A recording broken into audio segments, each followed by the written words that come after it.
Really good. I get to wake up every morning at 5 a.m. and make some soup. It's the best. Love it. I get to lay in a bed by myself all of my life. It's fantastic. You're playing music too loud, right to jail, right away. You're driving too fast, jail. Slow, jail. You're charging too high prices for sweaters, glasses. You right to jail. Where's my burrito? Where's my burrito? Where's my burrito? Oh! Okay, I don't know. Whatever it is, it's not right on the teleprompter. I don't know what that is. I've never seen that. No, there it is. We are going to do Sting, yeah. Okay, but yeah, I can't read it. There's no words on it. Okay. Ready? Sure. There's no words there. To play us out. What does that mean? To play us out. Sting is going to do. It's a video. Sting video. What is for credits? I don't know what that means. To play us out. What does that mean? To end the show? Yeah. Yeah. All right, go. In 5, 4, 3. That's tomorrow, and that is it. Okay. In 5, 4, 3. That's tomorrow, and that is it for us today. And we will leave you with a. I can't do it. Okay. We'll do it live. Okay. No. We'll do it live. Fuck it. Do it live. I'll write it, and we'll do it live. Right. Fucking thing sucks. In 5, 4, 3. That's tomorrow, and that is it for us today. I'm Bill O'Reilly. Thanks again for watching. We'll leave you with Sting and a cut off his new album. Take it away. Do it! Just do it! Don't let your dreams be dreams. Yesterday, you said tomorrow. So just do it! Make your dreams come true! Just do it! We obviously didn't communicate clearly. We're here to discuss your surrender, not mine. Tú eres tan romántico molestando con una diva. Me preguntas si te quiero. Yo te digo que no estoy lista y no quiero comenzar. No hay nada que pensar. Yo te dejaré atrás. Mientras gano más y más. No estás en mi nivel y tú no eres obligación. No estás motivada y tú aburres mi corazón. Eres un idiota sin inteligencia y razón. Entonces déjame tranquila mientras escriba tu canción. Tú eres tan romántico molestando con una diva. Me preguntas si te quiero. Yo te digo que no estoy lista y no quiero comenzar. No hay nada que pensar.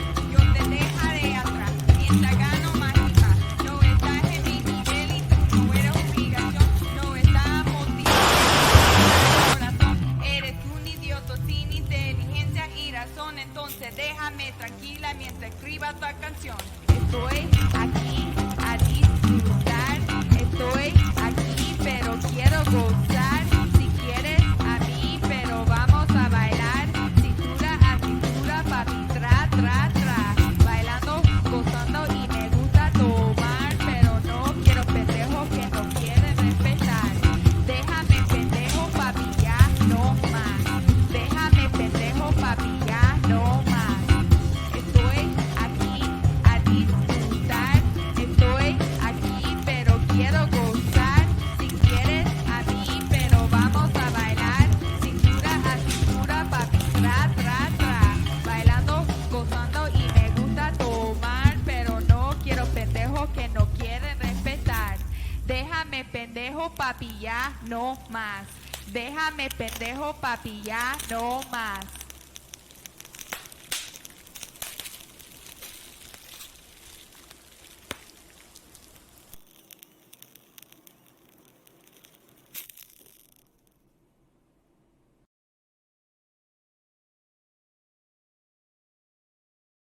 What is up, everybody? It is your boy Luis Martinez, aka Big Chief Burrito, live with you on a Tuesday. Tuesday, baby. Mi Gente show, live and direct from San Diego, Chula Vista, the South Bay, California. Coming at you live. What's up, Sophia? Not much, Lou. Just chilling. Finally getting back on schedule, right? Tuesdays. Our new day. Tuesdays is our new day. Yes. Yeah. How you feeling? Good. We knocked the rust off last week. Got back Yeah. on schedule. You guys, thank you for tuning in live. Thank you for everybody that's listening to the podcast. We're back on a more regular schedule now after a brief mid-spring hiatus. Yes. The yes. summer is coming up. At least until your next vacation. Yeah, pretty much. Which, by the way, personal news that got canceled. Oh, London got canceled. London got canceled. Yes, I'll tell you more about it later on. But that's personal news. I am now searching for a new vacation. Nothing is cemented. I'll keep y'all posted. Apply within. Wow. Well, you know what? You just reminded me of something that I saw that I think we should. I wanna see if there's some videos on it. But got a lot to cover today. How's your personal news? Good. Let's see. Let's stick with it. We got the dogs coming up here. Baxter Shy Girl. They're getting older, but they're in a good health spot right now. So yeah, I'm surprised they can still jump on the bed. They're limber. Hey, Vinziger checking in. I want to tell you that I disagree with it. No, Vinziger.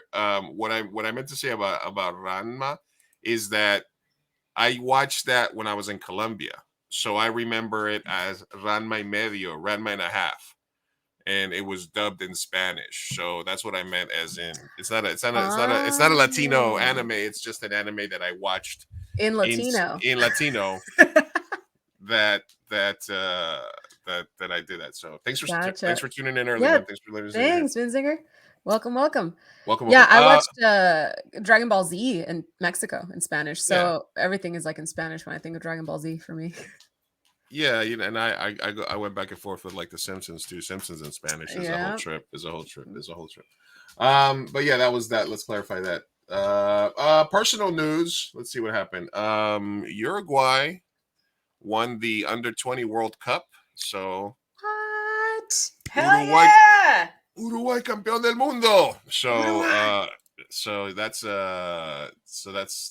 was awesome. Didn't know that. That's they awesome. played this past Sunday in the final against Italy. What? Oh, that's you didn't think to message me? I would have loved to watch that. Damn. Yeah. They won 1-0 the Under-20 World Cup. So is that the Israel flag? Is it Italy or Israel? No, they played Israel in the semifinal. Gotcha. And then they played Italy in the final on Sunday, and they won 1-0. So hell yeah. Fuck yeah, we love Uruguay. Represent. And mi gente also they give Mbappe from France a lot of shit because he said there wasn't a lot of talent coming out of South America, soccer-wise. But Argentina wins the World Cup. Brazil won the Under-17 World Cup, and Uruguay won the Under-20 World Cup. So make it make sense, Mbappe. So suck it, Mbappe. Pendejo. Getting into it early, damn. Just a particular that I retweeted. Dogs are my cause. Yeah. So we're live up here talking about personal. Yeah. So that was good. So that was emotional for me, obviously. Growing up watching soccer with my dad, and I watched the whole game here on Sunday. Got really emotional as I watched the final and celebrated in the house. My dogs were a little freaked out, like, why is he jumping around? Woke up Brian. Why is he sobbing? Why is he sobbing? Why is he sad? but it was actually good. So that was fun. We have some stuff to share for you, which is the React show I've been doing. I collaborated with OML.TV for One More Lesbian for the React show for Coming Out for Love, and episode 2 is up. So there's going to be a weekly episode. Episode 2 is up, so check it out. Now, my question about the title Coming Out for Love is, aren't most of these people already out? So yeah, I mean, it could be coming out as in you're coming out of the closet. It could be you're coming out, like coming over here, coming to the show. I mean, it was right there. The pun was right there, right? I will say you are wrong, sir, because a lot of us were not fully out. Really? What? I know I live my life very transparently, but I will say, if you ask my family from like Rosarito, they don't know. So this was kind of like out and proud. My family from like Rosarito. Sorry, we got. Whoa, I just heard myself. Dubbed yourself. Oh. Oh, okay. So you're not 100%. Not 100. I wasn't. I mean, listen, I'm just very blatant about it. So if they don't know, it's on them. But then there was a few. There was like 2 or 3 girls on there that weren't out like at all, like 0. Really? Mm-hmm. And that was literally their coming out party? Pretty much, yeah. It's like, we're gonna send the link to your mom. And that will be how I come out to them. I just shared the link to episode 2 on OML there on YouTube for everybody else. Let's take a look real quick. Take a quickie look. Let's take a look. Yeah. At Sophia's show. Good old look-see. As you pull it up, everyone go. Oh, okay. I was gonna keep talking. Oh, great still of me.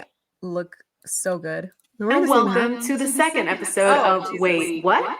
The official Coming Out for Love reaction show, season 1. Today we're going to be recognize the background. 2. Yeah, that was Sophia. There she is. Yeah, you got your makeup on point for the show. Yeah, thank you. And then it's just me reacting. So tune in. I talk a lot of shit. That's the show. They're doing things. They're saying things. Oh, that's me reacting to me. Cut right to it, right there. Why would you do that to me? I don't know. That was just a random. That was just a random reaction. That's a triple. Look at how awkward I am. I'm like nervous. I'm like, hi, Amber. I'm reacting to me reacting. This is weird. This is reaction squared. Reaction squared. Oh, jeez. We're reacting to Sophia on a show called Coming Out for Love that you can watch on OML, and we have the link, and I'll put the link in the audio description as well, so you guys can check it out. Go support you can channels. Actually watch it on comingoutforlove.com and use the code Sophia, all caps SOFIA, to get 10% off if you do decide to purchase. Nice. Yeah. Code now Sophia. You mentioned, and it is Pride Month, so we are getting gay all week and all month. But where do you stand on like the forcibly outing of celebrities? I know Perez Hilton used to do that a lot in the day, like the blind items, things like that. Do you think as a net, even though it affects certain people specifically individually, it's a net positive for the LGBTQ community? Or do you feel that it's never appropriate, no matter what good it does for the overall community, to put somebody's life out there? That's a good question. I actually talked about this in, I think, the first React show, just because it came up. Some of the girls were talking about being outed, and Jessica Clark, the host, said something pretty impactful. She basically said that being an out celebrity is a form of activism, and I think that that's totally true. I think that you get blacklisted or judged, or maybe you get less opportunities if you are out and proud in Hollywood. You don't see that very often. So I think that yay to those who are out. As far as outing people forcibly, I think that that's like one of the worst things you can do, because you can be leading someone to suicide. You never know. People, this is a very sensitive topic, and when people are not ready to come out, you should never force them out. Caveat: there are some people in this world that are trash humans, like Steven Crowder, who is probably bisexual. Just saying. Basically, he said in a show that he had the ugly bisexual monster coming out from college. Yeah, exactly. Right? And so he obviously is a very conservative right-wing monster, for people who don't know. So people like that, I kind of have less sympathy. My sympathy level goes down, and I'm like, listen, if you want to trash on him and call him out on his sexuality, go for it. I'm not gonna judge on that one, because he does a lot of bad stuff for the world. So, but yeah, no, in the general, it's bad to out people. That's my take. Okay. So I mean, not everybody leads a life as open as you, so it's obviously interesting to. Not everyone is as privileged to be able to, and live like in a safe state like California and stuff like that. So, yeah, we're in a good place for a lot of reasons, and as well as for immigrants, for gay people, for Hollywood, for Latinos, for everything. It's a nice place to be. Absolutely. I mean, especially when we do like freaking Hellscape Watch, etc., and we see all the kind of diabolical shit that's going out across the rest of the world. So exactly. Let's see. Let's jump into some news then, getting into personal news. I wanted to bring this up, but this is sort of sports related. But Lionel Messi, speaking of soccer in Argentina, is joining Major League Soccer. Is it official? Contract signed? He's with MLS. He's basically Lionel Messi, Barcelona player from when he was a kid. Then he moved over to Paris Saint-Germain for the last couple of years. Right. And he had an offer on the table. Yeah. He had an offer on the table from a Saudi Arabian club. Everybody knows Ronaldo went to play in Saudi Arabia, and he got like $1 billion. It's like a prince. Yeah. So another player from Real Madrid just went to Saudi Arabia for like hundreds of millions of dollars, and he got offered, I believe the last offer was 1.6 billion. Yeah, with the B. Oh my gosh. Jesus. Imagine getting outed in Saudi Arabia. You'd be dead. Yeah. But anyway, back to soccer. Another reason. So so Messi turns down $1.6 billion. We love Messi. Although, I mean, listen, business is business. I'm sure they give him something better, right? Well, yeah. So the deal for Messi is going to be that he's going to come play for Beckham's club in Inter Miami. So it's Saudi Arabia versus Miami, right? He gets a deal and a percentage of the streaming deal with Apple TV, who's going to be streaming MLS games. He gets a percentage of the Adidas swag and jersey sales. Right. And much like the deal that they did with David Beckham, he gets to buy into ownership of a club for a reduced price. So so Messi could be an owner of an MLS club in the future, where he'll be able to buy the club for like 25 million. And a club that you can buy a club for 25 million, and it'll be worth 400 or 500 million in a few years. Yeah. So let's good deal. Don't cry for me, Argentina, right away. He is turning down 1.6 billion, but he's also made hundreds of millions of dollars in his life, and he will be just fine. And his wife didn't want to go to Saudi Arabia, and when you got that much money, you have the ability to turn that type of money down. And don't cry for him; he's going to be just fine, because he's going to have ownership of a club, and he's going to be playing in the US. And I think it's a game changer for MLS, because even though they've been growing for the last several years, this is the number one player in the world still, you could argue. Just coming off a World Cup victory, a player that could have been going to play in Europe for another 100 million a year, but decided to come play here, which means, what are your thoughts?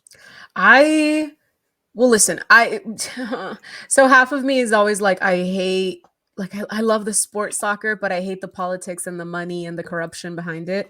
So it's like a very conflicted side of me, but leaning into the sports lover of me, I love it. I love it. I think that if MLS can go bigger and he can possibly have a team, I was very excited when Beckham got Miami, so that's pretty cool. I don't know. I'm excited. I'm excited for soccer to become more of a presence in the United States, because it was such a huge part of me in Mexico that I'm like, hell yeah, let's do it. Yeah. What are your thoughts? I agree. I think that MLS has been teasing about this for years. It's like, if they get the big star, they get the big star, they get the big star. They always get the star a couple of years too late.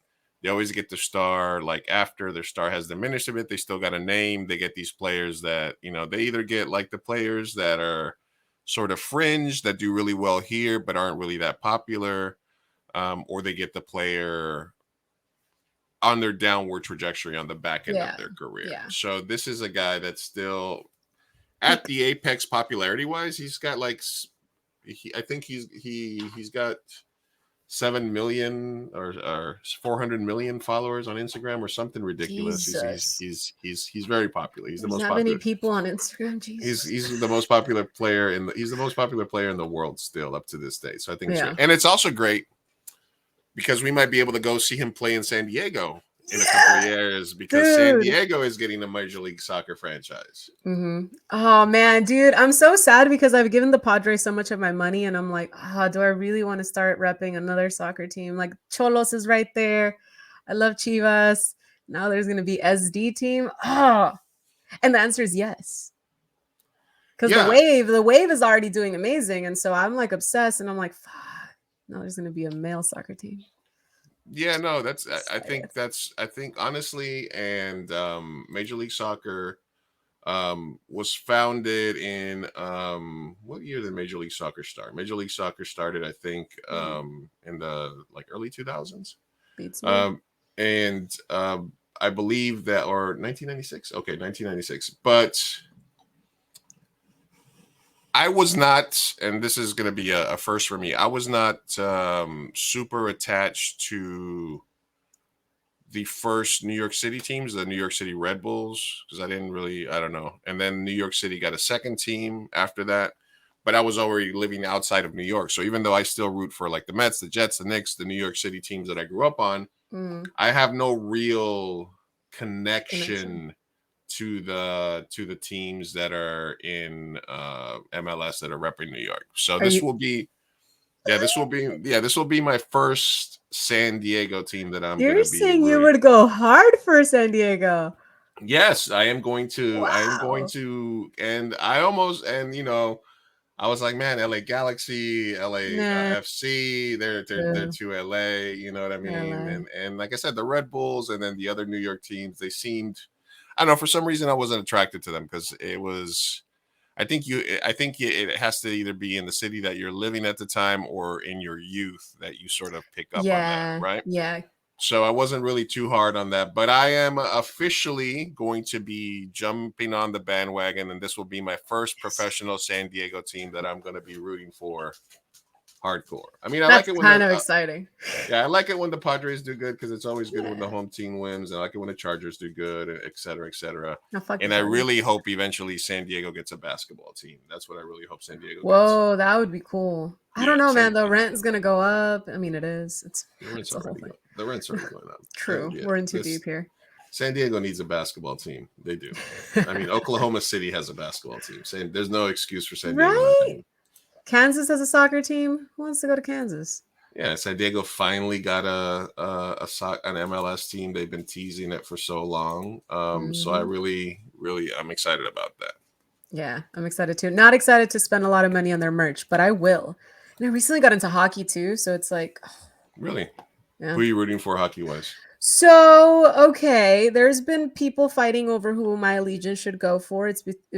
Has always been okay. Canada has a piece of my heart, but my ex-coworker was like, no, he tried to get me into the LA Kings, but my deep-seated hatred towards LA is just too deep at this point. So I just chose the Ducks. I was like, whatever. The mighty, mighty Ducks. The Mighty Ducks, I know they suck, but only because I went to Fullerton, and the Ducks also, I believe, were the people that funded the San Diego, like the minor league. It's the Gulls. Yeah.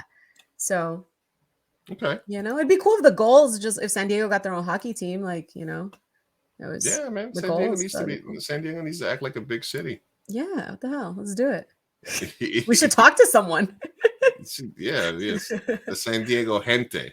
Yeah, let's do it. We can do the two least gente deportiva del mundo. How do you say it in English? I don't know. From us? Sporty people, yeah. Yeah. We're sporty. We're sporty. I'm gonna play kickball in a week. Oh, I might join you. Do it. Is it too late or not? I'll send you the link. You'd be the only man amongst a bunch of lesbians. I don't know if I'd be like invading your space or if I would just be like coming to have fun because I know so many of you. You do know most of us, so might as well. Why not? Yeah, that's what I'm saying. Like I don't even know. Plus, I don't know if the other team would be like, "Hey, I'm not very good. I'm not gonna be like great. It's not exactly Maybe like we have one guy, and then they're like, "Is he good?" What up, Scare Scuttlebutt Podcast? What's up, bro? How you doing, man? Thanks for stopping by. We're talking MLS soccer right now. Mm-hmm.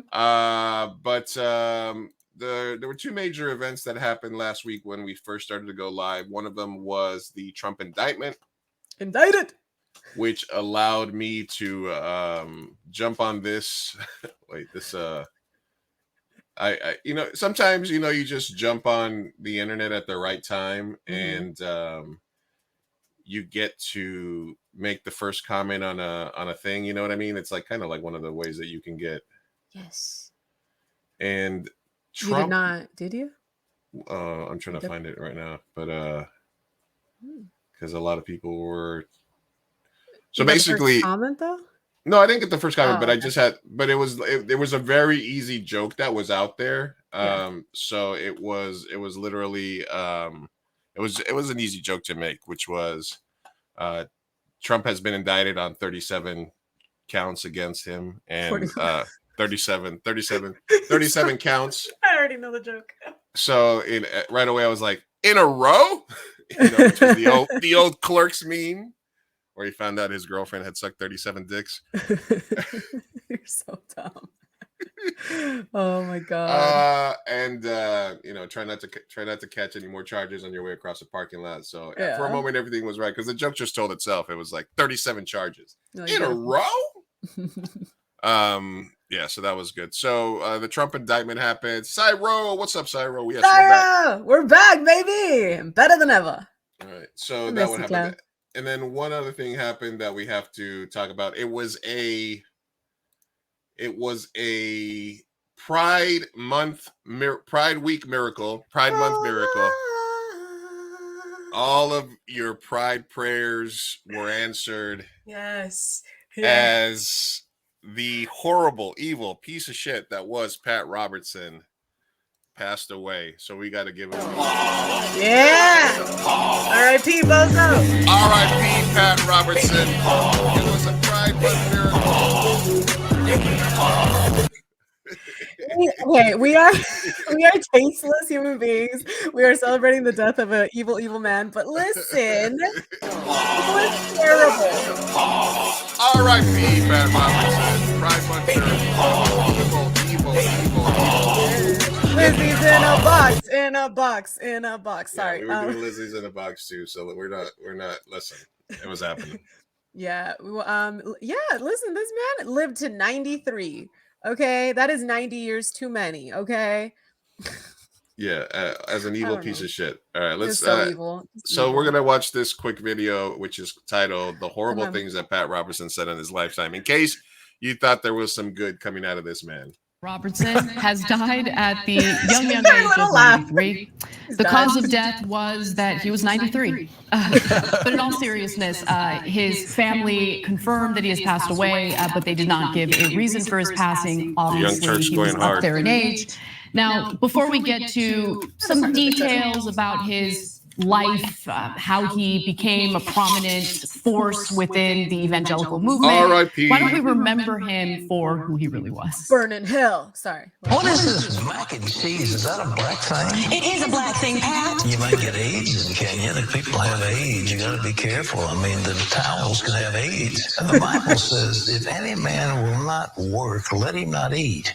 Now, that didn't say if any man will not work, let him go to the soup kitchen and let the government pick up the tab.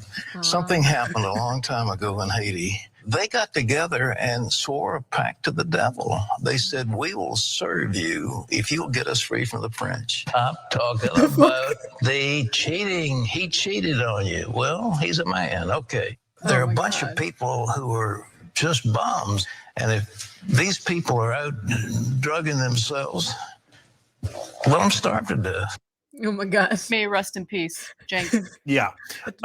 So. Yeah. And that was light. There was another one where he was like, "Oh, just beat your wife. She's not listening to you. She's not doing what you want. Just beat her. Just, become a Muslim and beat her." I was like, what? Patty Robertson, what you doing? Yeah, he's just the towels have towels have AIDS. Claudia held on to dear life where he would go next. Right. It's like, oh, I still can't believe the 700 Club is still like playing. It's still super like active, and I don't know. Jesus, 93 years. 93 years young. Yeah. If there is a hell, he'll know. Burn in hell. All the hell that he got to talk about. Good for him. That, and then the Trump indictment, which was the 37 counts. Today was indictment day. Finally, they had all the things, and it's a big clusterfuck. I think it's going. The shit is gonna hit the fan at some point here. They got crazy people talking about, well, if he gets indicted, he's gonna make January 6th look like a picnic and all this other bullshit. Okay. What? But he's got espionage charges. He had to go back, and then he still has more stuff coming up because he still has the Georgia thing where he was literally on a phone call asking for like 1,200. I just need to find 1,200 votes, man. You got to help me out. Yeah. So. Oh man. Yeah. No. And the thing is, a lot of people get it confused and are like, he's being targeted unfairly. Biden also had documents, all that stuff. Like, the thing is, a lot of presidents get documents while they're, president, and then as soon as they're not, they give them back, or what is the office that requests them? That office. Yeah. They request the documents Presidential back. records or something. Yeah. Official records, whatever the hell, but they requested it and you give it back. And so that's usually the etiquette. A lot of presidents have done this. What Trump did was he didn't give them back. They gave him a warning. They gave him what is that thing? I'm blanking. But they requested it like 5 different times. And then they asked, and then they got legal action. They were like, hey, he did give some back. But it wasn't even like a sliver of how much he took. Like, if you look at pictures of where they found, like where the FBI took pictures of what they found, it was like boxes on boxes. They were all over his place in Mar-a-Lago. In the bathroom. In the bathroom. And then these are like important documents, like sealed, like, my god. Look, even the speaker McCarthy was like, or whoever the speaker is, he was like, well, how do you feel about it? And they're like, well, a bathroom locks, unlike a garage, because they're trying to give Biden shit because he had boxes in his garage. Yeah, the bathroom locks from the inside, sir. From the inside, you got to walk in there. It's like, listen, this is like the best. Maybe Trump just remember, like, before, when you used to have to take a dump before cell phones, and you'd have to like sit there and like read the back of the shampoo bottle. Yeah, or if maybe you just wanted to go through them. If you didn't, listen, back in the day, pre-cell phone, when you needed to take a dump, you had to grab your sports section, grab a book. You needed to bring some sort of reading material with you. But maybe since he's not a big cell phone guy, he would just pop a squat, just open up some boxes, grab open, and just start like, Iranian nuclear secrets. Imagine like the documents that have like Trump juices. Oh, why'd I say that? I'm sorry. I hate myself a little bit. Or what if you're just like you're running around Mar-a-Lago and you're like, oh, there's a bathroom here, and you just like, let's go. Yeah. And they're so close to the toilet too. Like, literally, you'd have to like almost sit sideways because they're so close to that toilet, right? Yeah. You'd have to sort of like do a sideways straddle to get in there. Subpoenaed was the word I was thinking about earlier. They asked kindly multiple times. Then they asked him not so kindly. Then they subpoenaed him, and then like he just kept ignoring, is what I'm saying. So I'm like, this is happening because this man just thinks he can get away with everything. He's not being treated unfairly here. I like this one. Damn it.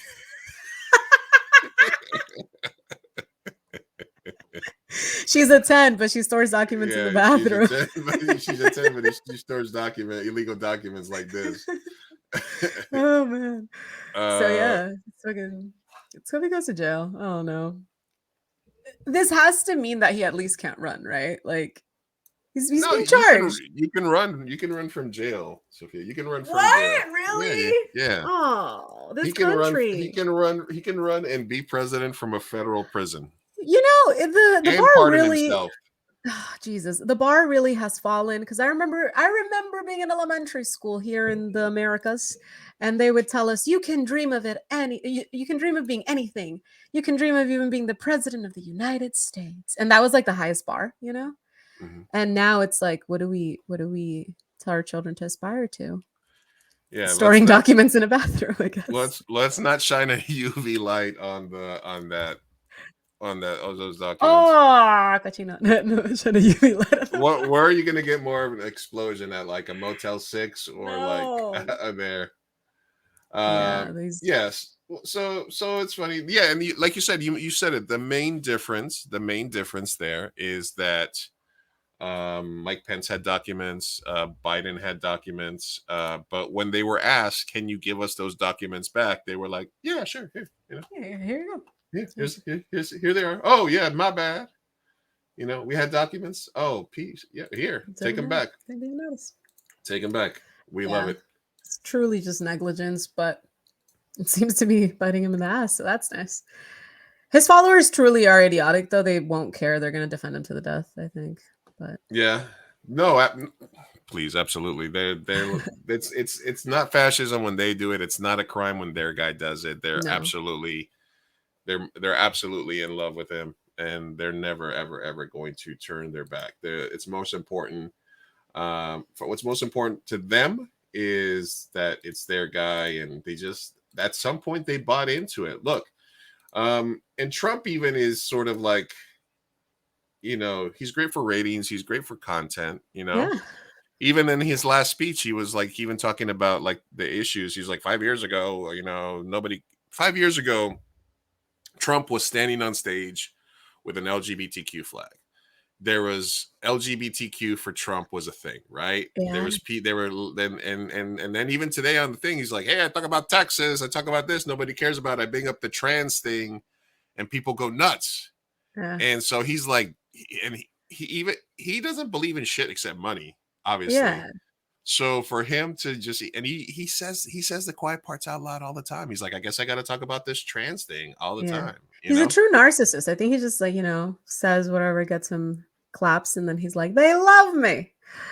They love me. How old is he? He's got to be near death. He's already, in the 70s. Right? He's in the 70s. Hold on. Oh, damn.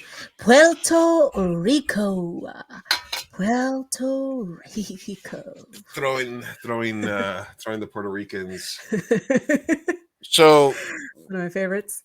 Look, they're gonna try to they're gonna run Trump, and they're desperate. They're trying to change all the laws. We talked about the stuff in Texas. They basically passed a law or statute or something saying that the Texas Senate or Congress can disallow or disavow the disregard the election results of a specific county, which happens to be like Houston, Dallas, like the biggest minority counties in the thing. Yeah. They basically admitted that they disavowed. Here it is. This is the video that came out a couple of weeks ago, where he's admitting that they rejected 2 million write-in ballots or vote by mail that would have essentially turned Texas blue. It's certainly critical to my state, and that's why we fought off these 12 lawsuits. We had them in Houston, we had them in San Antonio, we had them in Austin, we had them in the counties where you have the most liberal judges. And it was a concerted effort nationally with lots of money going into it. And just knowing that we had 12 lawsuits that we had to win. And if we had lost one of them, like if we lost Harris County, Trump won by 620,000 votes in Texas.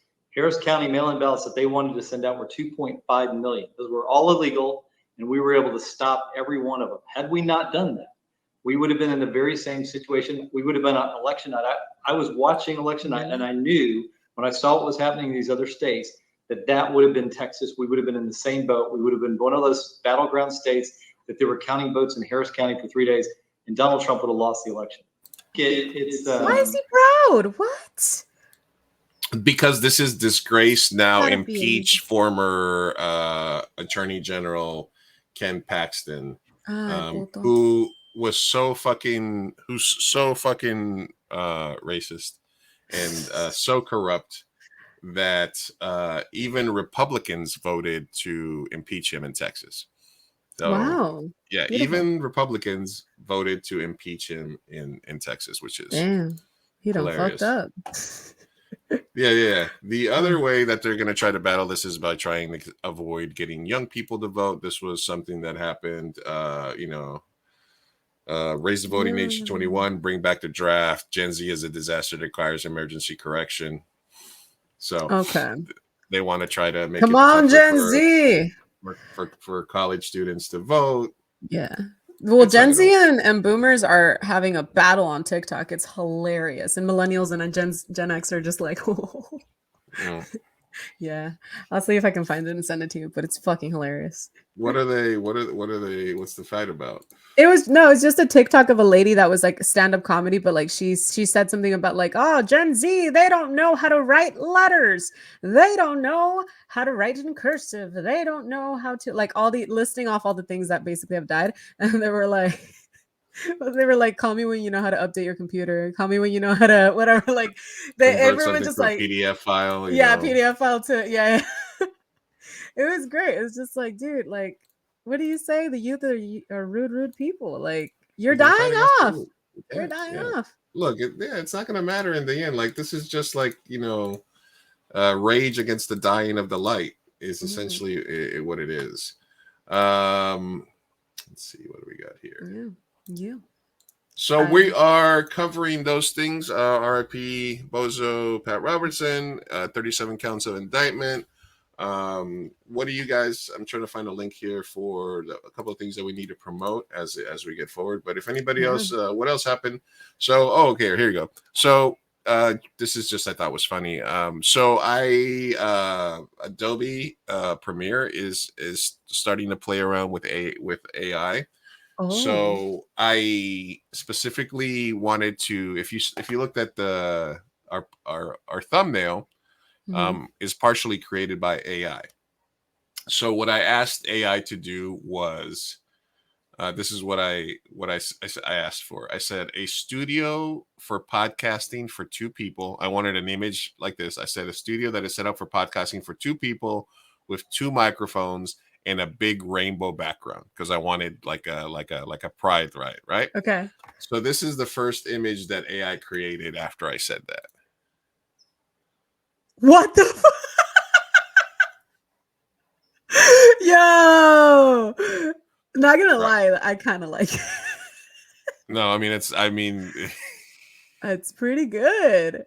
Wait, why is there one microphone in the middle? Yeah, one microphone in the middle, 2 headphones, 2 bottomless sort of tops of people here. What are the tripod situation? Like, what are the corner tripod thingies? Those I think are headphones. Those are headphones on tripods. Those are headphones on tripods. Okay, and then one microphone. And one big mic in the middle. These people don't have bodies. They don't have bodies, and they're sort of, I don't know if they're twins or they just decided to dress the same. Are they on the table? Are they in front, behind, hovering? Yeah, they're hovering. They're hovering. All right.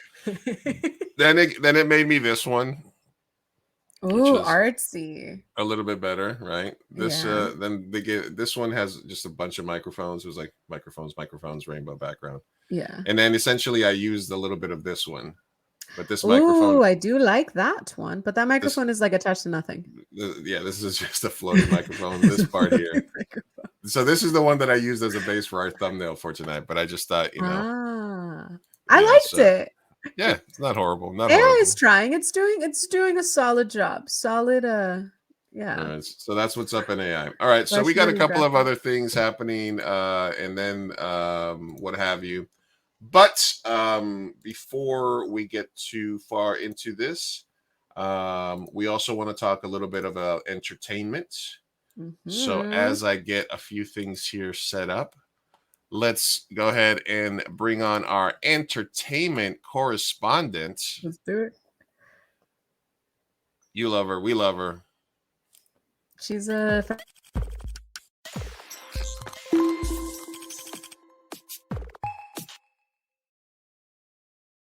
Let's welcome Rosa Parra to the show. Rosa. Woo! Rosa. Hey. What's up, baby? How you doing? Been a while, man. It's been so long. We missed you. I missed you.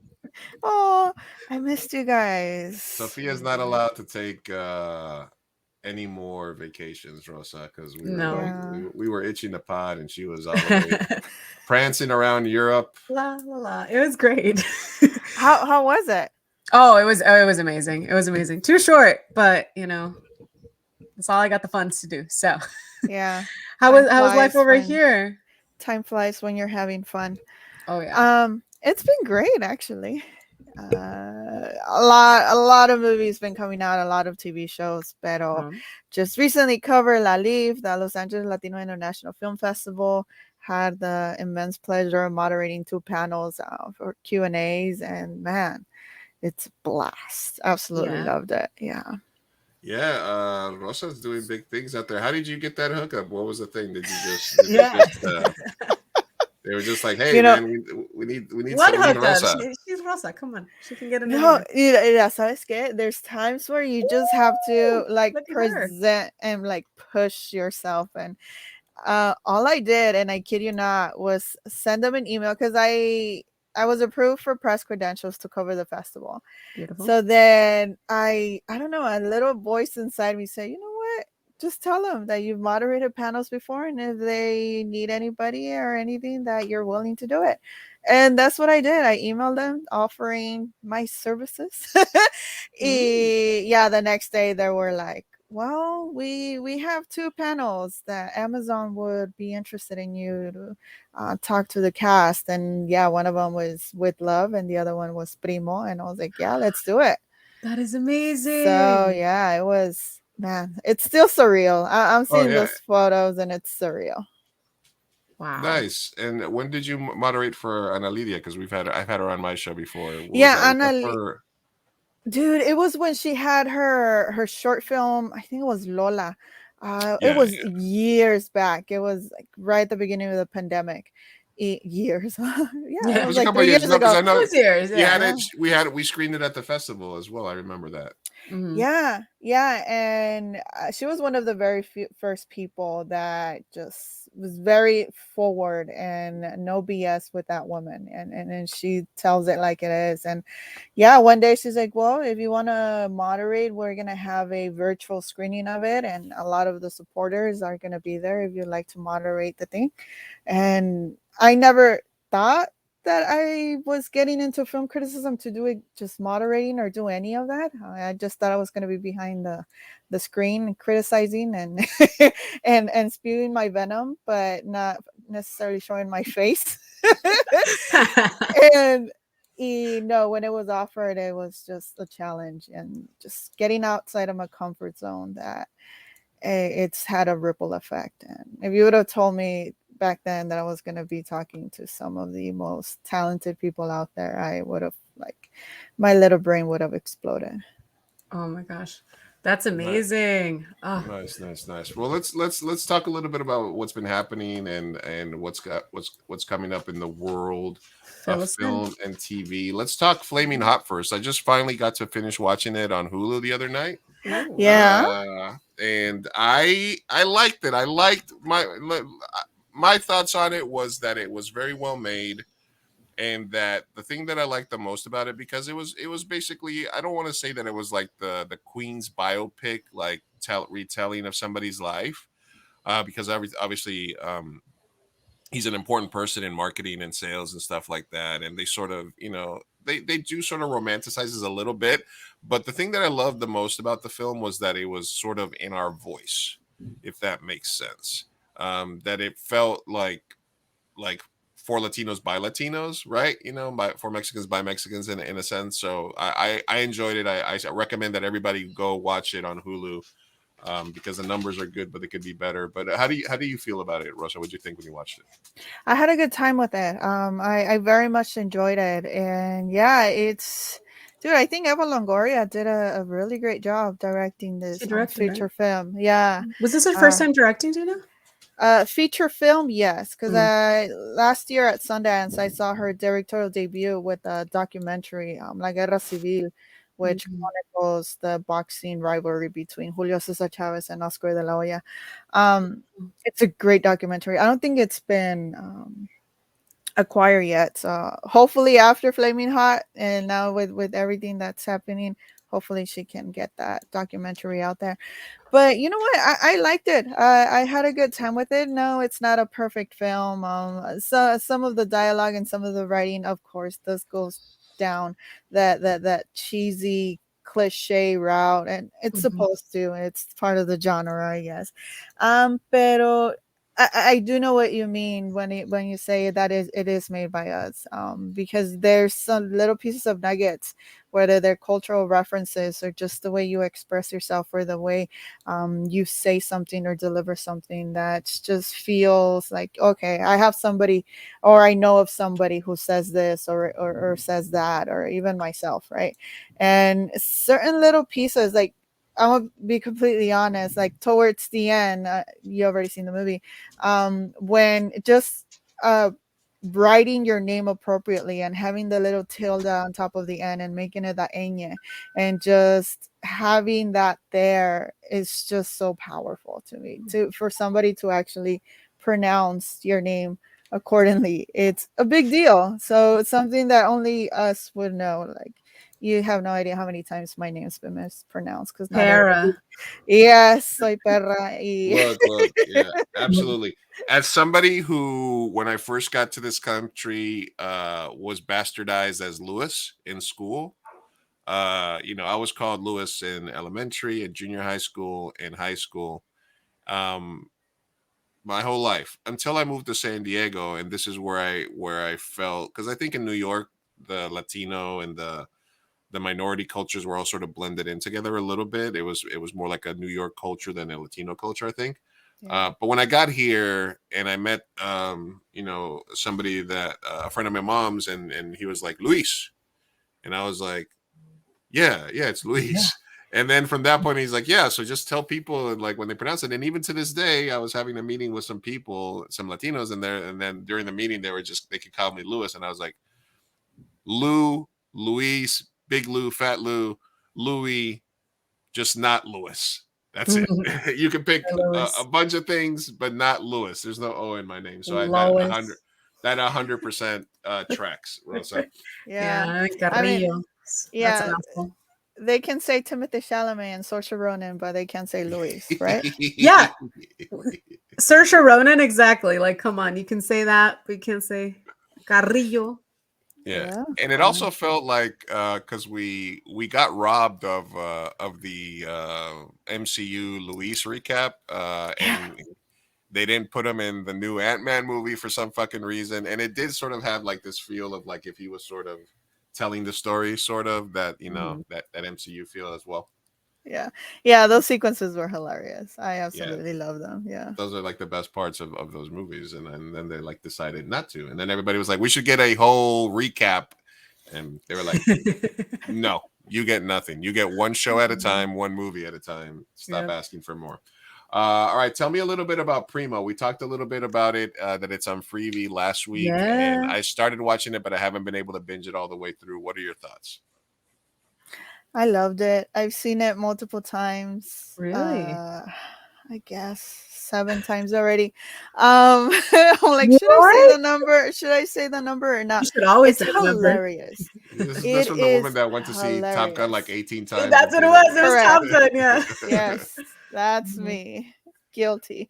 You know what? I absolutely love Primo. It's one of the funniest shows I've seen in a very long time, and it's just so sharply written. And it's not because, yes, I moderated the panel Q&A, whatever, blah blah blah, but it's because it generally feels also authentic, and it's also by Latinos, pero it doesn't necessarily hammer you over the head with, yes, look, we're Latinos, we are Latinos, Mexican food, Mexican Americans, blah blah blah.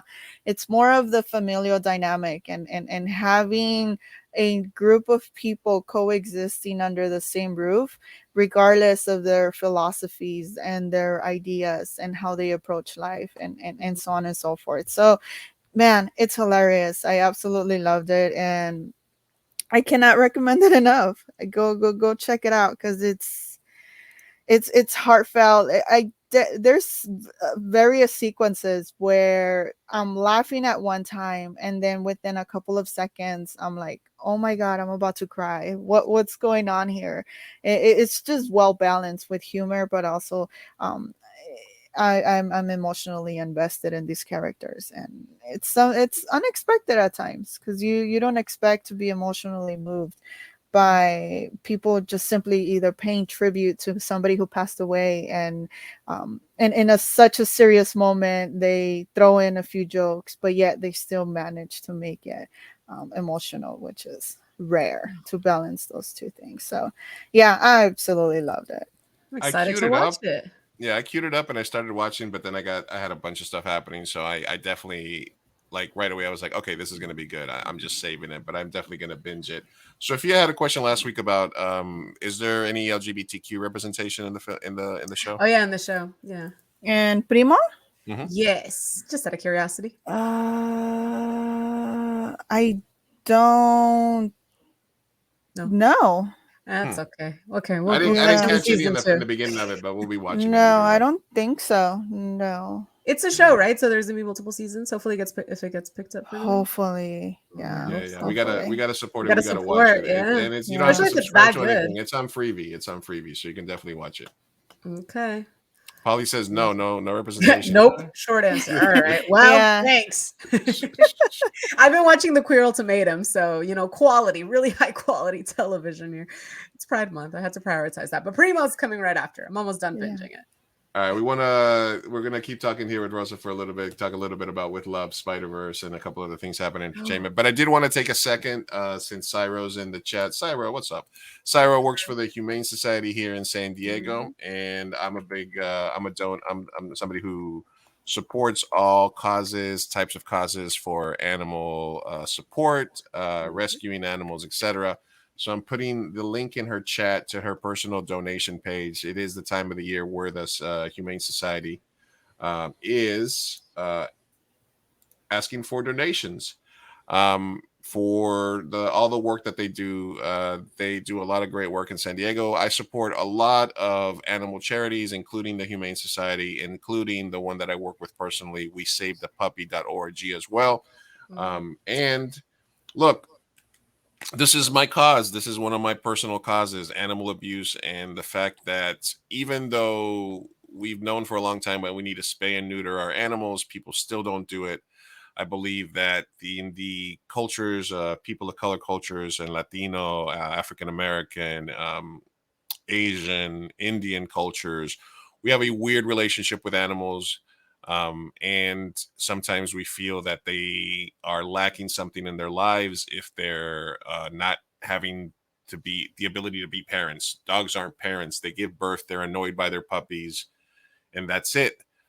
So we need to change the way that the Latino culture and minority cultures think about animals, and we need to realize that it is that important that each of us takes it into ourselves. And then we have dogs. They're not missing anything by not experiencing motherhood.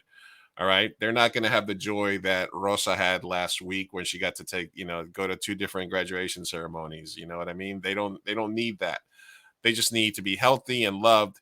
And a lot of the times we see all these videos that have these rescue organizations that go out and they find the puppy on the side of the road and they do this. And there's so many good organizations and people that are doing incredible things that I think we get complacent and say, well, we don't really have to put that much effort into it because there's all these people and there's all these organizations and there's tons of them.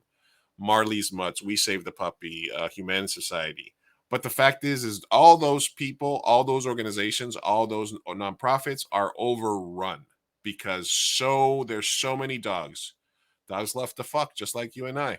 There's so many dogs. There's so many extra people. So people that don't give a fuck, that don't care, that are out there. And I personally am going to try to work with some organizations to do some PSAs for this in the future. Is something that I've been wanting to do for a while. But this is just one organization that we can help out. With right now. So check out the link in the tab. And donate. If you don't donate to them, find an organization locally that works with animals. And work within your own community and talk to people and spread that message that dogs don't need to experience motherhood. Don't put a human emotion onto an animal. Get your animals fixed. Don't buy puppies off of Craigslist. We're never going to run out of dogs, but we can stop supporting puppy mills, Craigslist breeders, and do what we can personally to make sure that our animals aren't breeding and doing that. So Cyro works for them. Love you, Cyro. Hope that it helps that. Adopt, don't shop. Latino Slant. Yeah, I know Latino Slant. I know you work closely with an organization as well. If you guys ever need any help with anything like that, let me know. I'm always down to help. It is one of my biggest causes. So thank you. Sorry, I didn't mean to interrupt your segment, Rosa, but I had this on the side and I wanted to just take a minute and give that link out for people. Speech. My little animal rant. Okay. Very beautifully said. We can get back to the show, as we have dogs barking in the background. Yeah, that's my neighbor's dogs. He's very cute. Hey, a rare W. Luis from Polly. Thank you. Adopt, don't shop. Yeah, exactly. All right, a couple other things here with Rosa. Let's talk With Love and Spider-Verse. Yeah, so With Love, that show actually does have a private presentation. It's currently streaming on Amazon. I believe season 2 is the one that just came out. This is Anna Tia Gloria, right? Yeah, Gloria Calderon Kellett, yeah. Mm-hmm. It's Tia really Glow. good. Yeah, Tia Glow, and it's really good. She plays Tia. Hey, yeah, same pattern. She plays Tia. I forgot her name in the show, but she's so hilarious, and it was fun, obviously talking to the cast. Pero the show's really good.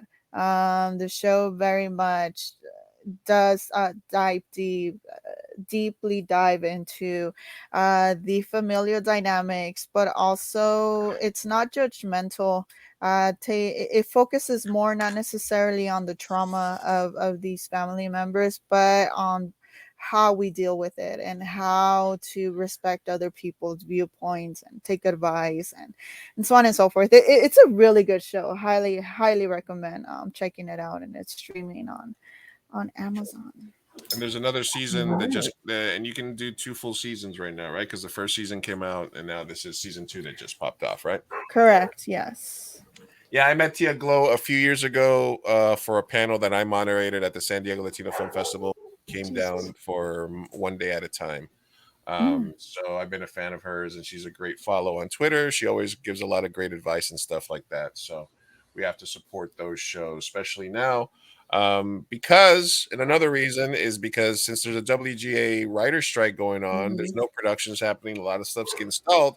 So the numbers right now for streaming are very important because we're right now decisions are being made, fights are being fought as to the future of streaming, the future of shows.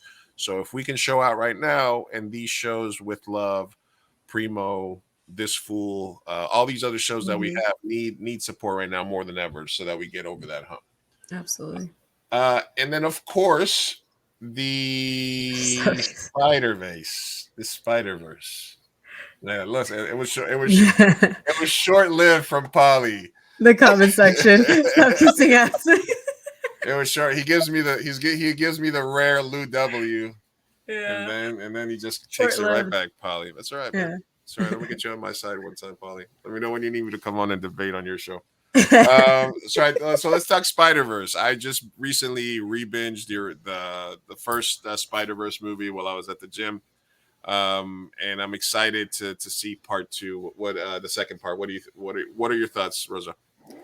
Yo, I've seen it twice. First time I watched it, I was just blown away by what I had just seen. I was just so blown away by the visuals that I didn't pay attention to anything else, like the storyline or the voice acting or any of that, because the visuals were just, I've never seen anything like that in my entire life. And it certainly set a new blueprint for what capacity animation can go and where it can get. And I think it's been defined best by Jorge Gutierrez, who's the creator of the Book of Life, and Maya and the Three, when he said, I feel bad for any animator who has to follow up this film, because it's gonna be, and himself included, of course. Yeah. And I cannot believe what I had just seen. And it's just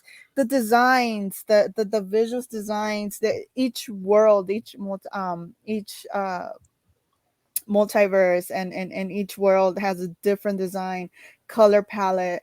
My personal favorite was the one of Gwen, her world, and Gwen Stacy. She has these pastel looking color palette with watercolor design, and it's just, again, mind-boggling. The characters themselves, they're just otherworldly, and I generally have never felt so dumb and illiterate as I did after watching that film, because I genuinely am speechless, and I do not have the the intelligence to even articulate what the hell I just watched. I love it. And that's how good it is. I had to watch it again, and even then, it still somehow managed to supersede the first viewing. Wow. It's stunning, man. It's like masterfully done. Wow. Okay, rendered you speechless. Yes. Damn. Does it? Is it the best? Is it the best Spider-Man movie of all time? Ooh. First Spider-Verse included. Yes. Just in general, is it the best Spider-Man movie of all time? I would say yes. Okay. Yeah. All right. That's high praise. And it has nothing to do that, my Oscar's in it, Oscar Isaac. But no, I would say it is. Okay. Definitely, yeah. Cyro says Spider-Verse and Zoom are the two favorite movies I've seen in theaters this year so far. And Latino, I've probably seen it twice. Top 3 this year, just breathtaking. All right, listen. Yeah. Amazing. Yeah. Quit while you're ahead. I'm gonna go watch it. Next top of my list. Top of my list. It comes out next week, right? In general review, or is it already out? Yeah, it just came out last weekend. Check it out. If you can watch it in Dolby or IMAX, man, do that. It deserves to be seen on the best screen possible. I got some good acid I've been saving, so maybe I'm just kidding. Oh my! All right. I had a couple of things I wanted to just touch base with you real quick, Rosa, since we got you here. There's been a lot of changes, but this actually just happened today, and I wanted to get your thoughts on it. The Golden Globes have been sold, and the Hollywood Foreign Press is no more. This story came out in the Times today. After a series of ethics, finance, and diversity scandals, the Embattled Award show will continue, but the group that has behind it will not.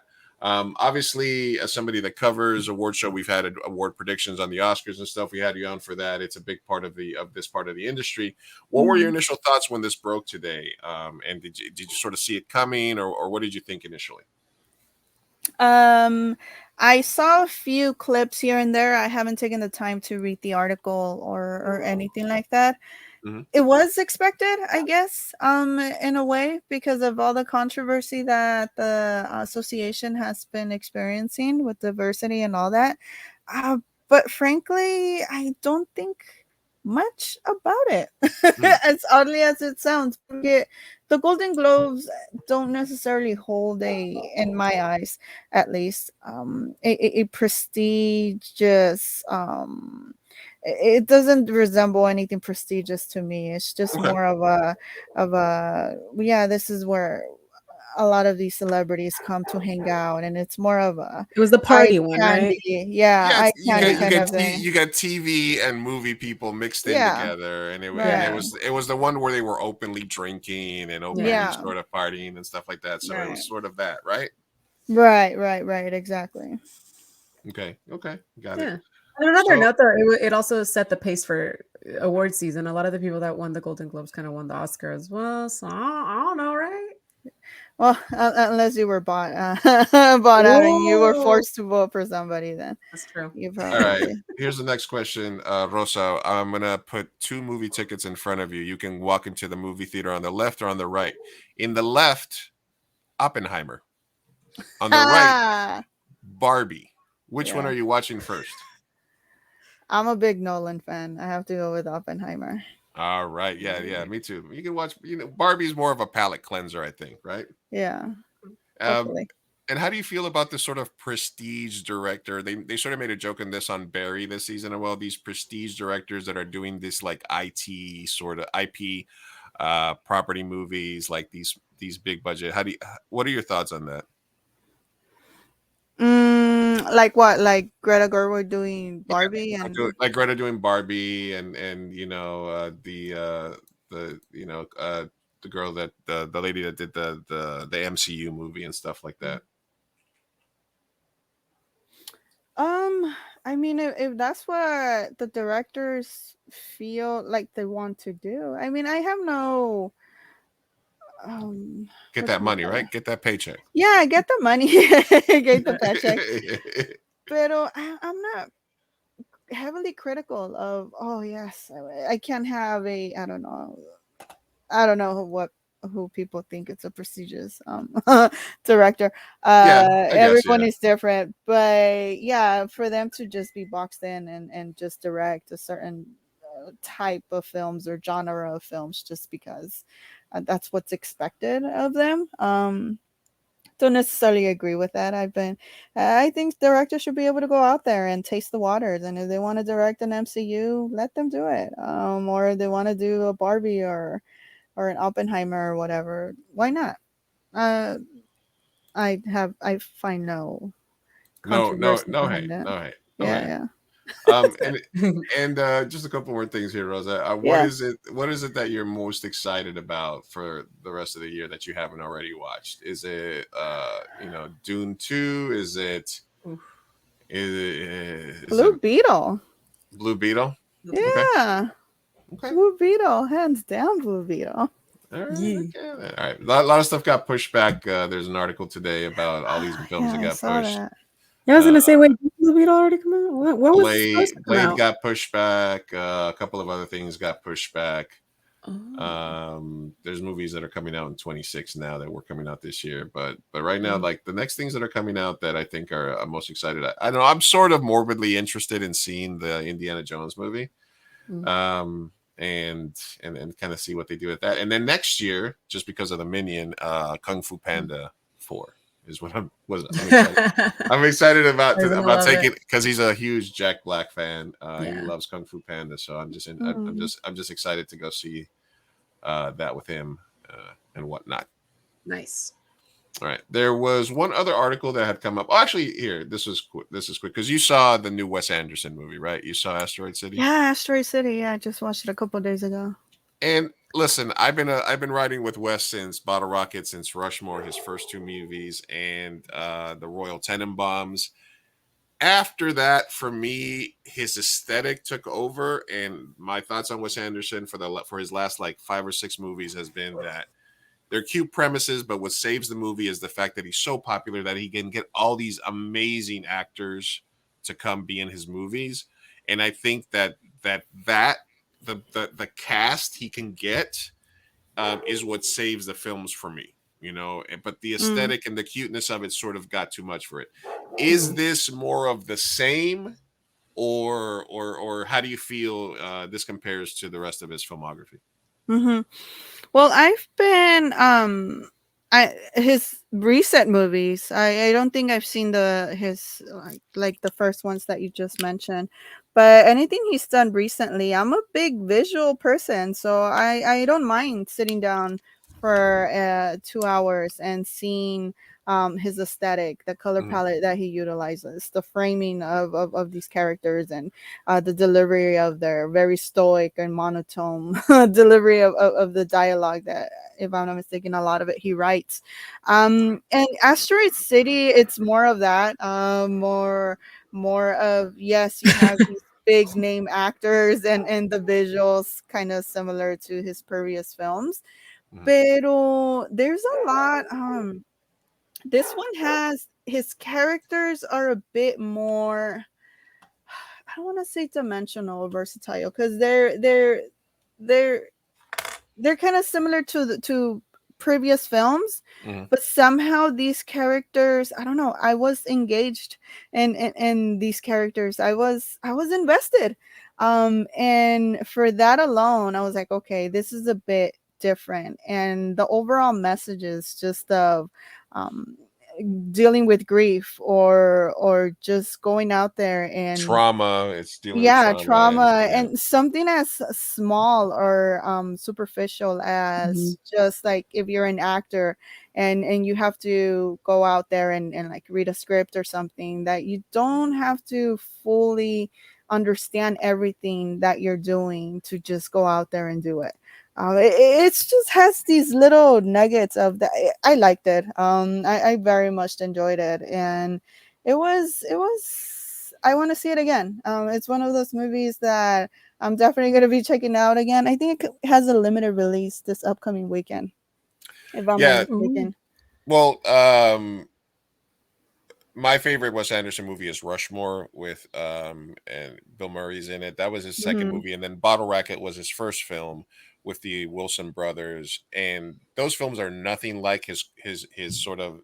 They were like pre Wes Anderson aesthetic. The reason I had brought this up is that because of the TikToks. Because his aesthetic has become such a meme, and this is my least favorite trend on TikTok. Is people that are like sort of repurposing their life as Wes Anderson movies because because and so it's just this. So this is the part I love. I love some of the dialogue he does. I love the themes. I love his cast. Yeah. But when he had like all the power to do whatever he wants, and he just keeps doing all these things. If you watch Rushmore and you watch Bottle Rocket, you'll still see the Wes Anderson storytelling and characters without the aesthetic is just as powerful. And then he did the Royal Tenenbaums, which was the first time he sort of used that, and then he's like, fuck it, I love this, I'm just gonna keep it going. So I will see it. I don't know if it'll be a hate watch or a love watch yet, but these memes, man, they ruin everything. You know what? Something about his films, though, that I can understand how people can poke fun of it and so on, but it's different. And after going out there to watch all these comic book movies and going out there and watch like all these Spielberg films or Scorsese, it's in a way, oddly, I guess, in my eyes, just refreshing to see something different. Something that whose like vision is just so detail oriented that I don't mind sitting through that. Maybe it's because it's my cup of tea, and I like seeing different things. I don't know. Some people would consider artsy or art house kind of filmmaking. I personally love it. So Rosa's all about the visuals. All right, I got you. I don't mind it. I'm always fascinated by it. Like, I would be interested if you do get a chance to catch up on his whole filmography, how we would differently rate all of his movies. I think that would be interesting for a future episode. If you ever do some more research on him or get a chance to watch his first few movies, and then a bracket. I'd love to see more of a ranking. All right. Okay. All right. I had one other thing here that I had pulled up for Rosa before we let her go. She can catch her on Twitter at Rosa Reviews, on Instagram. She's also a Rotten Tomato approved critic. You can also catch her on the Daily Cella. Some of her reviews are there. Where else can people find you, Rosa? Yeah, I mostly write for the Daily Cella. I do some reviews for Idol, which is in their own league. And those are the two prominent sites where I'm writing a lot of my work. And you can catch her as the official third leg of the Lucia Mi Gente show. She is she's officially gente. She's officially she's part of the gente. So, and you can get the Daily Cella app, and you can there's a lot of cool stuff happening. Hold on. Why did no one tell me there was an app? There's an app? There's an app for that, Sophia. There's Daily Cella app? Yeah, we gotta get on that. So anytime Rosa puts something out, you can get a notification like I do. Yes. Wow. All right. There was this other interesting article that I saw, which was something that I've been saving for Rosa, which is Rosa is I mean, I honestly like the fast movies are. It's just eye candy at this point. It turned into like a it was a car racing movie that suddenly turned into like the Avengers. And they've gone to space. They're doing everything. They defy the laws of physics. One of the things that also defies the physics is Dominic Toretto's ethnicity. What? So the question here is, how Latino is Dominic Toretto, and does it really matter? This is an article on Polygon a little while ago, and it was basically talking about just how they've sort of retconned and changed Whoa. as it pleases them. Dominic Toretto, Hold which on, was Rita initially Moreno was his mom? Yeah, exactly. Grandmother. I'm so behind. I'm so Yeah, behind. and then Dominic Toretto for the first few minutes was clearly coded as like a Vin Diesel Italian sort of person, right? Mhm. And then all of a sudden they were in Brazil, and he had family in Brazil, and they were in Cuba, and he had family in Cuba. And then the last movie where they had John Cena playing his brother, they retconned him and showed him as like this like very cholo looking young kid. They made him like super Mexican in that movie. Yeah. What? Yeah, they retconned him like. So the question is, what do you think? Does it matter that he's the Dominican Republic part of it was happening? Dominican. I like that. That's great. Yeah. Oh I'm no. I'm gonna share this article in the comment This is section for people that want to watch it. But this was really awesome. They had Rita Moreno playing his grandma, like John Cena somehow his white brother. I thought they would just stop at Brazilian. Why do they keep going? His kid, even though Michelle Rodriguez is very sort of like Latin, like she's more paler, right? Their kid is like super Latino looking, right? So what are your thoughts on this and the evolution of his ethnicity, Rosa? Mm-hmm. Well, the kid is not Michelle's kid. It's from the Brazilian cop. Oh, okay, it's his previous kids, right? Yeah. The real life wife of Chris Hemsworth. I don't know her Chris name. Hemsworth's wife. Yeah, yes. I guess somehow that kick popped out. This is funny because it just speaks to the absurdity of the franchise in general. Because in the first movie it's just him, his sister, and then just his group of friends, and they're just robbing, what do you call it, like they go after these big trailers and rob whatever they're carrying and such. Right. And then all of a sudden, we go to this, and Rita Moreno is his. Yeah, I think it's just flying from it's so absurd. Isn't it like the most Hollywood like way of like it's almost like a kick in the face, really, which is like, look, he's Latino-ish. There's it's like literally like almost what do I call it, like the thing that I say about Alien. It's literally almost an allegory about how Hollywood treats Latinos, right? Yeah, because it's almost like, he was in LA where 90% of people are Mexican, Latinos are Mexican, but when he was in Cuba, he had a cousin down there. You remember that, with the Cuban cousin, and then the Dominican, and then when he was in Brazil, and he had a whole family over there. Which is so weird because again, this was a movie that started with just street car racing in LA. There did not need to be any racial anythings. Right. And his sister, the actress who plays his sister, Mia, she's Brazilian, I think, in real life, right? Right. I think so. Yeah, the actress is actually very white passing.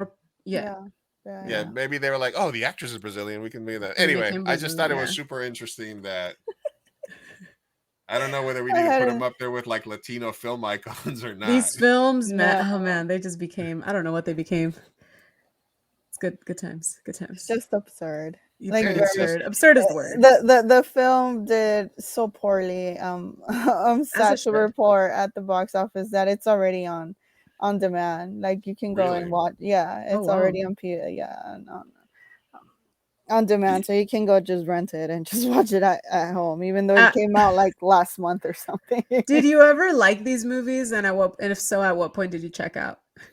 Yeah, I like the first one. The first one came out, I don't know, I think I was late teens, early teens, I don't remember. Probably like 2000. Yeah, I really enjoyed that one. I like the first one. The second one was okay. And then I think that's where I checked out. And all of a sudden I Checked out early, all right. I watched Fast Five because I was riding the wave of Dwayne The Rock Johnson. No. And I was like, "Ooh, this is very interesting." I really Yeah. enjoy that Fast Five. It's still my favorite Oh, fast really? film. Okay. Oh yes, it's really All good. right. It's still absurd in It is every sense absurd, of the yeah. word. But yeah, that's the one that takes place in Brazil. In Brazil. And then yeah, for that to be connected with this one, Fast X, and all that. I guess they're trying to capitalize on the fact that Fast Five is their best Fast and Furious movie, so they're trying to go back there and make it somehow continue that specific story. And I wasn't never really a big fan of the franchise. Like I wasn't there on opening weekend or anything like that. If I get a chance to see it, I'm gonna watch it. If not, then I won't cry myself to sleep. Cool. There's one person that I've watched these movies with in theaters with, and it was just because it was something just to go smoke and just go watch, and it wasn't really like, and it was always because it was like during traffic, and it was like, should we spend an hour and a half in traffic, or should we just go into this movie theater and watch this? And so, but they've defied the laws of gravity so long. My favorite was when they were on this giant airplane, and they had to drive through the airplane, and they were on this. They were on this runway. Terrible CGI. But the runway was literally endless. Yeah. It's like this plane's about to take off for the next 12 minutes. Yeah. So, all right. Well, Rosa, thanks for stopping by again. It's been way too long. We look forward to having you on more episodes moving forward throughout the summer, so we can sort of check in on what's happening. Go follow Rosa. Go check her out. She's part of the team. So, Rosa, thank you very much Love for you, stopping Rosa. by. Thank you for being here. No, thank you guys for bringing me back on. It was a pleasure talking to you guys, and I missed you, y'all. So, yay, love it. All right, we'll see you. We'll see you next week, Rosa. Thanks for stopping. Alrighty, bye. Bye. Bye. Oh, that was Rosa Parra. She is kicking ass, isn't she? I saw those pictures. I was like, "Ooh, I know her." Yeah, she's hosting. She's doing a thing. My she's doing friend. big things. She's doing big things. All right. Okay, let's wrap things up. I just trying to confirm that we don't have any more guests coming by. What I was gonna say, we don't have No Names Ways, right? No, we haven't even promoted that. We haven't promoted. We'll do it next week. We keep pushing it back. I do have a question if anybody's in the chat that we sort of put off from last week. This was a topic that I was going to bring up, but for the guys and girls in the chat, this was from Ask Reddit. What's the best pickup line you ever heard? Ooh. What's the best pickup line you've ever heard, or what's the best pickup line that maybe ever worked on you? Or something like that, you know? That's a good question. I always blank with pickup line questions because not a huge pickup line person to use or to have used on. Interesting. But I'm assuming, what about you? What's the worst pickup line that somebody's ever tried to use on you? Do you remember that? Is there one that sticks out in your head? You've been running through my mind all day. Definitely was used at some point in my life. Ooh. I know it was rough. But the thing is, like, I don't think pickup lines are an actual thing. At least, like, guys just go up to you and they're like, "Can I buy you a drink? Hey, what's your name? What was your name?" Yeah, it's like, you know, I'm like, who uses pickup lines actually? Not immune though. I like a witty pickup line, so use them, people. I'm single. Please use them. I had an act of brilliance once, and it was never duplicated again. But I was at a this was early, I think probably mid to late 90s, when Barnes and Nobles started to become a thing, and people were like, they would grab a book and grab a coffee at Barnes and Nobles and stuff. And I was in Barnes and Nobles looking through some books, and there was a cute ass chick that was like a few hours back, and we sort of kept like seeing each other around the thing, you know. And then we were both, and then I was like, I was gonna time it because I figured she was gonna go to get coffee and stuff, and I timed it. And I was like, fuck, what am I going to say? What am I going to say? What am I going to say? What am I going to say? What am I going to say? What am I going to say? What am I going to say? So I got up to her and she was just like right in front of me and she was waiting for me to say something. I was like, can we just pretend I just said something really brilliant and you just wanted to sit down and talk to me? And she was like, okay. Yeah. See, those are nice little, but that's not like a pickup line. That's just like a nice little banter moment. So it's like that's something so brilliant that you just wanted to have a cup of coffee with me. And she's like, yeah, okay. You look cool. Yeah, see, that's cool. What works. It's just like a little witty little something. Yeah. Just like, yeah.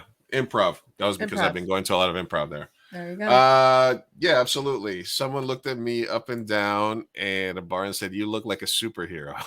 I kind of liked it. You should have been like, which one? Why?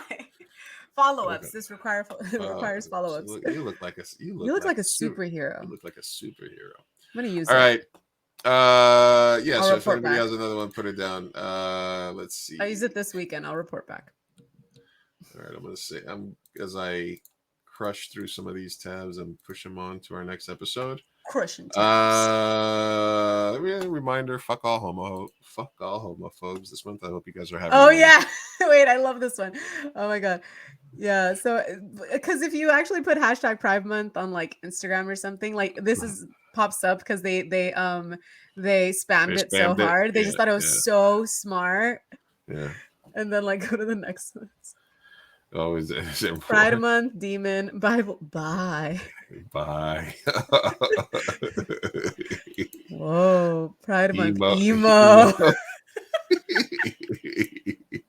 Crucifixion, Rue. Wow. Tucker, arson. Ooh. Whoa. Lesbian, I think. God. Go dance.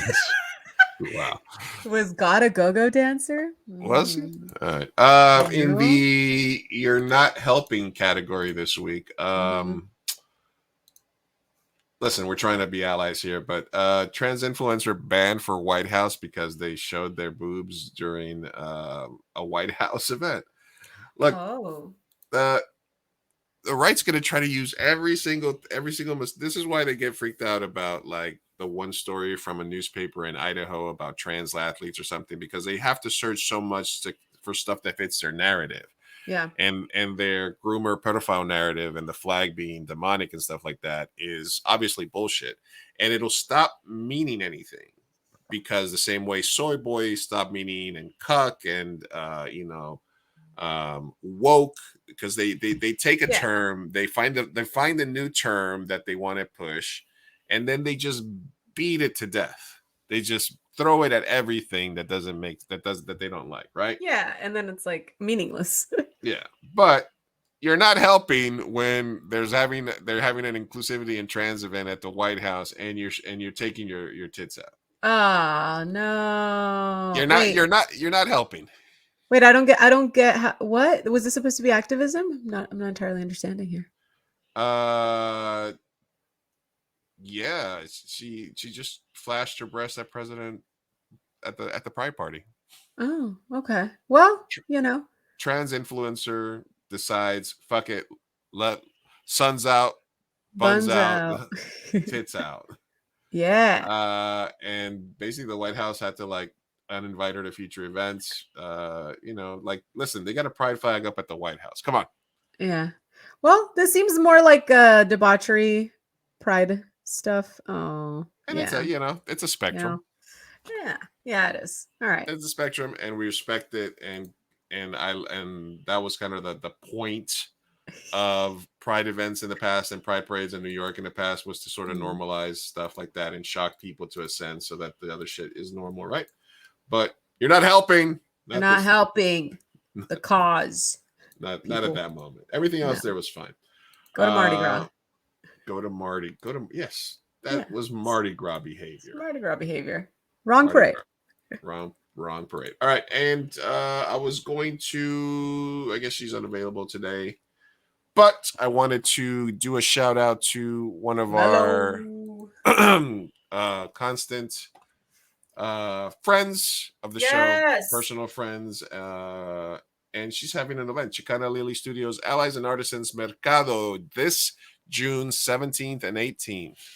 Yeah. At the Mission Valley Mall next to Daniel's Jewelry from 11 to 5 p.m. There is all types of art that is made by both LGBTQ artists and ally artists that is LGBTQ themed for Pride. So both Saturday and Sunday this coming week, if you're out and about, 11 to 5 p.m. at the Mission Valley Mall, there's going to be tons of booths with different types of artists. There's going to be music, free rainbow face paintings, live paintings, Latino music. So please show up. And I'm pretty sure that the Melody also has a couple of spots there. So look up Chicana Lily Studios, Allies and Artisans Mercado, June 17th and 18th. Come out and support this weekend for Pride. Very appropriate event. Hell yeah. Oh, that's awesome. Yeah. We love Mello. We love Mello. And we were going to try to have her on, but she's running around the city with this show that she's putting on. So unfortunately, she could not make it. Mm-hmm.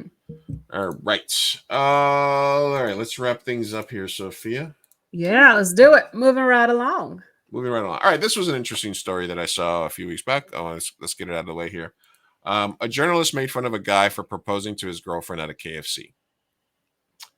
So this happens, there's the whole, there's a guy with the roses and the Little Caesars pizza, and they're like, ha ha, you know what I mean? Meanwhile, he's bringing a fucking pizza home. What's the big deal? Yeah.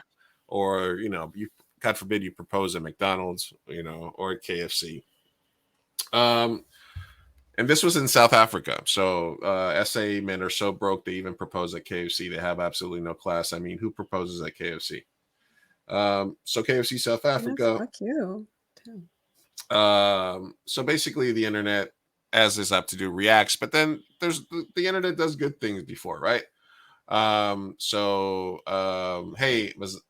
Mazani's favorite couple, your honeymoon is on us. Kahlua Holidays are giving you a holiday in Cape Town, 5 nights accommodations. Shut the fuck up. Hey, Audi of South Africa, these honeymoon destinations look far. Someone needs to drive them there. We got you. So they got a free rental. Guys, is the sweetest story ever. Please DM me. My jewelry company would donate with these 2 beautiful rings worth, etc. Rose gold with diamonds. Yay for KFC. Just like your chicken and our Coke are the perfect pair. We're all for bringing you the soft drinks for the wedding and our us. Oh. We at Raincoza will take away their data worries. Unlimited data for 1 year. So then, a bunch of, obviously it starts off good and the company see it as an opportunity, but still. And then they hop on, but still don't shame people. These guys got a 42-inch TV. They got some wedding pressments. Puma jumped in. And hell yeah, look at the couple. Okay. There's a happy couple there. People are there's so many haters in the world. Like, just don't waste your energy.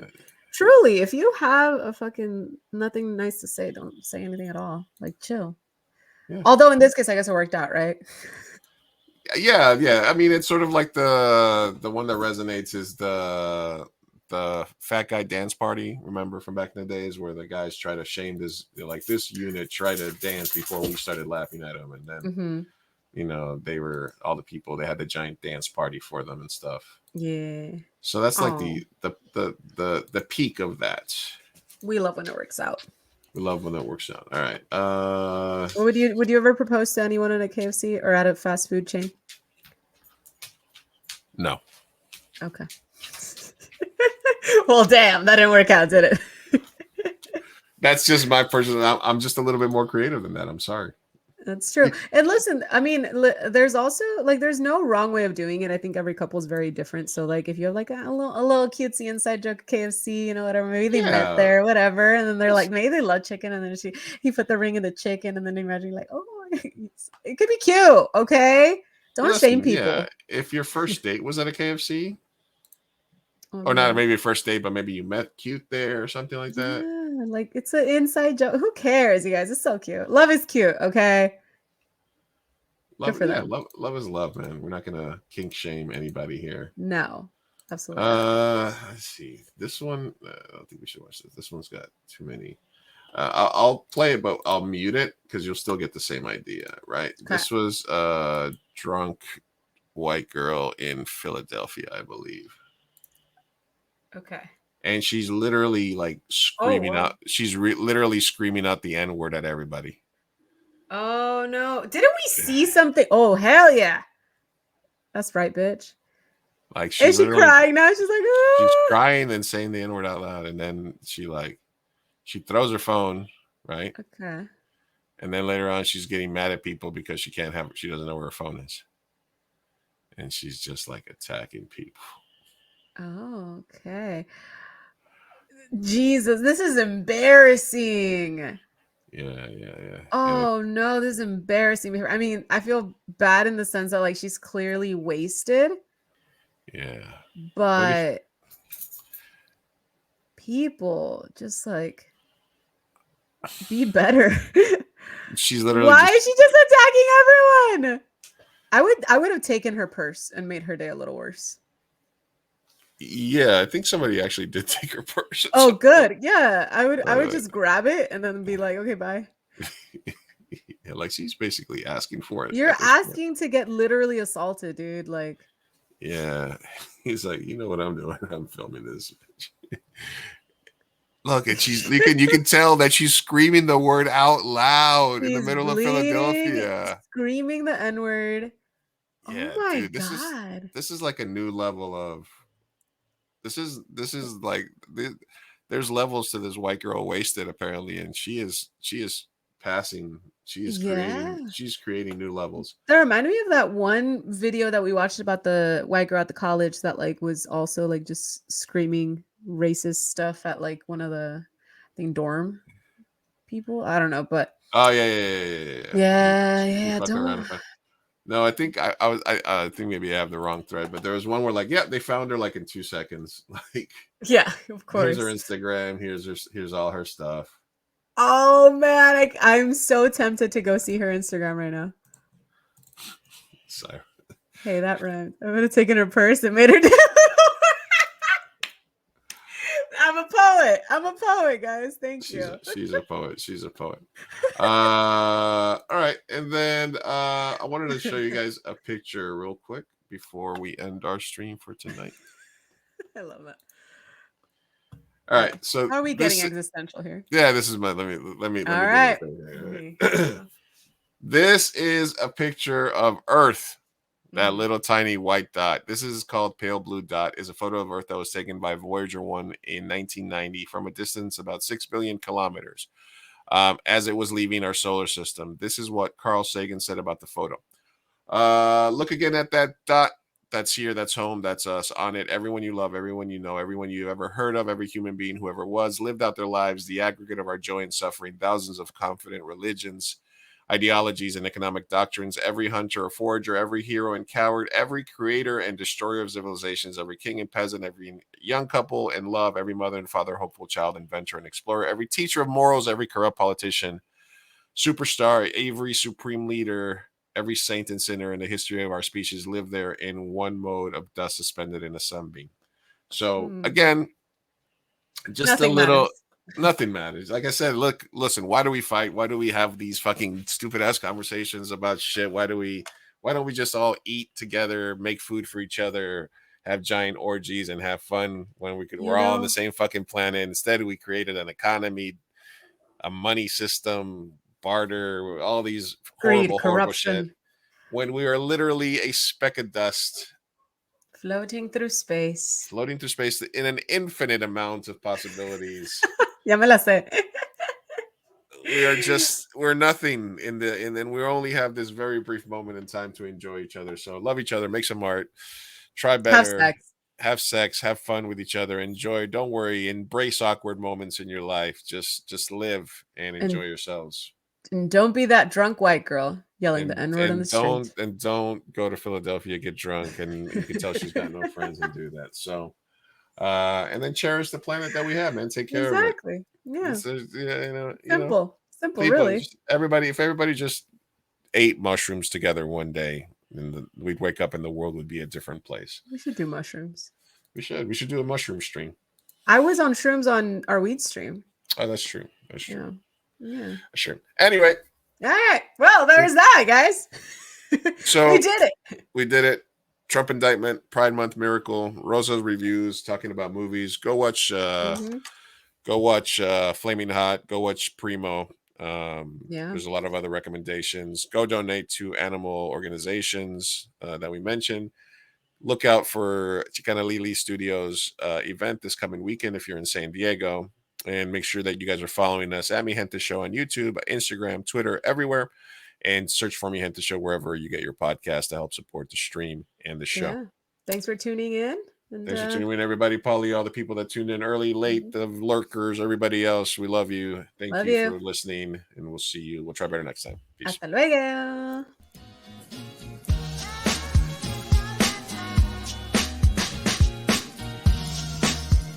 Vamos, papá, hay que irnos. Me estoy aguantando desde que pusieron el domo. Puedes esperar. Muchas personas trabajaron en esta película y solo quieren que te aprendas sus nombres de memoria.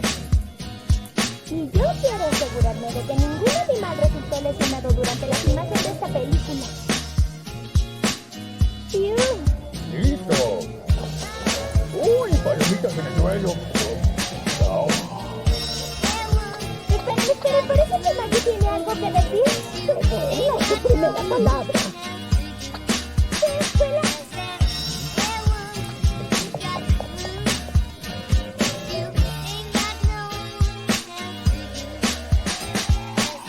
¡4 años de escuela de cinematografía para él!